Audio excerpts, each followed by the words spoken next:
going on, YouTube? Crazy Bags coming at you tonight from Perrysburg, Ohio, and it's been a rough few days, I have to tell you. So I've got Student Steffon on the truck now. He's inside watching the football. So he just got done watching the Saints and Rams game. We stopped here for the night, took showers, and they got the TV on the football in there. So he's getting ready to watch that Chiefs game, Chiefs-Patriots game. So we left out a yard this week and went to Chicago and then up into Appleton, Wisconsin, where we sat for a day and a half because of the weather. As all of you know, the weather's been really bad. I have some pictures that I'm going to share with you all. I have a very interesting picture. So let me put that picture on here. I'm going to pause the video so I can insert the picture right here, and then I'll come back after I get done with the picture.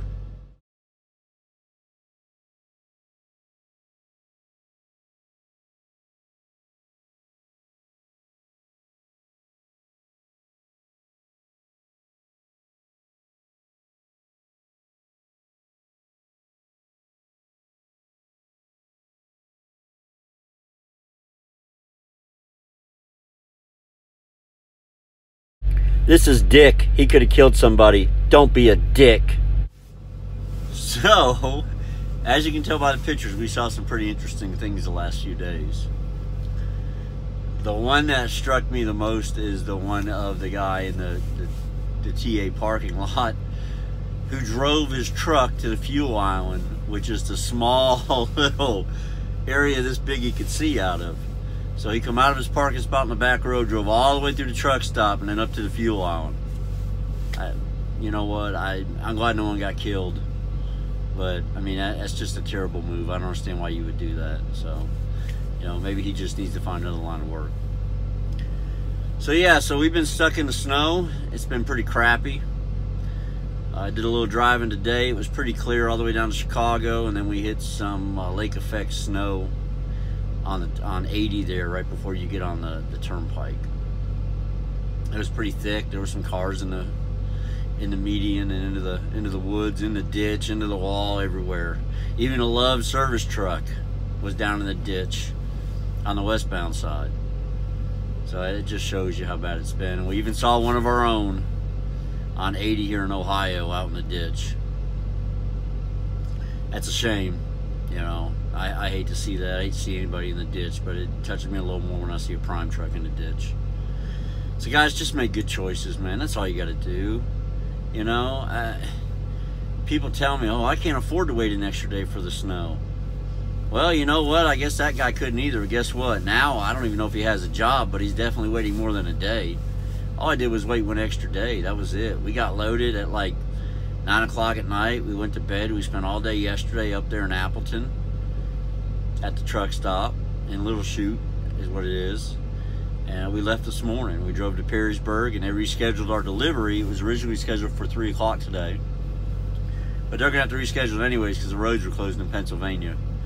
But they rescheduled our delivery for 4:30 tomorrow. So we're 300 miles out. We'll get up 7 o'clock in the morning and leave, and we'll be there no problem. I don't know. I mean, everybody makes their own decisions. I try to make wise ones and good ones for me and my future. I just hope y'all do the same. So, like I said, Student Steffon's been on the truck. He's driven about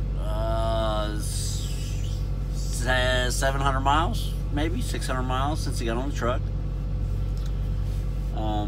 He's done a pretty good job. So, he's done a pretty good job. His backing skills are pretty good. So we're going to go back next week. He actually has to test just like a normal student, sort of. One of the student instructors is going to test him. That's at Prime there in the student building. So he has to test next week as like a normal student. I have to treat him like a normal student. I have to sit in the passenger seat on duty when he's driving. And he'll test next week, and then we'll move into the TNT phase. So he's doing all right. I'm impressed with it. Hopefully things go well. I think our only hurdle has been he's a non-smoker and I'm a smoker. But I don't smoke everywhere in my truck. I only smoke when I'm up front with the window down. I don't smoke in the back. I don't smoke in the bed. I don't smoke with the windows rolled up. So, so far I think it's been okay for him. So far I think it's been okay for him. But that's about it, guys. Just be safe out there, man. I mean, you see it.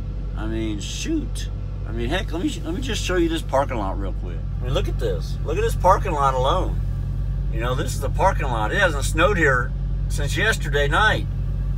You know, it's been snow-free almost 24 hours, and you can see the amount of snow on the ground here. They got a ton of it. With all that snow, I mean, it's very easy to lose control of your vehicle. All that ice on the ground underneath, and it's supposed to be -8 here today. -8, guys. Check your bunk heaters, man. Like, mine turns off. So, like, we stopped here to take a shower. I turned the bunk heater on, went inside, took a shower, got something to eat. Talked to Steffon for a few minutes. He was sitting in the Arby's watching the TV, and I said, I'm gonna go out and eat my dinner and check the bunk heater, make sure it's activated. Sure enough, I got out here and the bunk heater was off, so I'm glad I came out here. Being as cold as it is, this truck would have got real cold real fast. So the bunk heat's on now. For some reason, mine, every time I start it, turns off the first time and I got to refire it up. I couldn't tell you why. But, you know, and keep an eye on your truck in this weather, guys. Make sure you have your anti-gel in. Make sure your antifreeze is filled up to manufacturer specification. Make sure your oil is filled to manufacturer specification. Do everything you need to do to keep that truck running in this weather. This weather is tough on a vehicle, all right? That anti-gel is a big deal. We put ours in 2 days ago because we knew it was going to get cold. Now, I didn't realize it was going to get this cold. It's going to be -8 tonight. That's freaking cold. So I'm really glad I have anti-gel in the tanks. We have just over half a tank of fuel, so we should be fine. That's another thing you can do when it's going to be this cold is don't let your tank really fall below a quarter. Try to keep plenty in the tanks. You know, it takes a lot longer for it to gel up the more fuel you got in the tanks. So just put that anti-gel in every time, guys. You know, look at how many gallons you're going to put in, or put how many gallons in and dump in the corresponding amount of anti-gel you need split between the two tanks. Because that anti-gel you know, those tanks also feed your APU and they also feed your bunk heater. So if your fuel lines gel up and your tanks gel up, you have no APU, you have no bunk heater. All right, don't be cheap. Get the anti-gel. You can get it at the outbound lanes at the yard for $5 a bottle, and it treats 250 gallons. So let's just make sure we're getting that this winter, guys. Make sure we don't have any problems. I don't need no messages from nobody going, hey, I screwed up, I forgot the anti-gel, I'm sitting at a truck stop and I can't get my truck started, or my truck's not running properly, what can I do? If that does happen to you, there is something called 911. They sell it at the yard too. I carry 2 bottles of it in my truck, just in case. You can pour it in after you're gelled up and then wait about 30 minutes and then keep trying to fire the truck up, and eventually you'll get it fired up and it'll thaw it out. The only problem is both of them, the regular anti-gel and the 911, both of them are going to dilute your fuel mileage, all right? Probably a mile a gallon. It's just something you got to deal with. That winter blend, that's what it is basically. If you go into the far north, Montana and Minnesota and stuff, they already have it in their fuel. So you'll notice a big difference in your fuel mileage from fuel you buy in, say, Florida than you do in Minnesota this time of year. So I can get 10 miles a gallon on a stretch of highway from Florida, in Florida, with fuel I bought down there. But if I buy fuel in Minnesota and go on that same stretch of highway, I'm going to get 9. And the only reason is it's just a winter blend. It's a little thinner. The fuel's a little thinner. It's got more additives in it. Okay, well, we're going to go to the yard and test this week. I'm going to do a welcome to training video with Student Steffon this week. Maybe we'll get it tomorrow while we're getting unloaded at Walmart.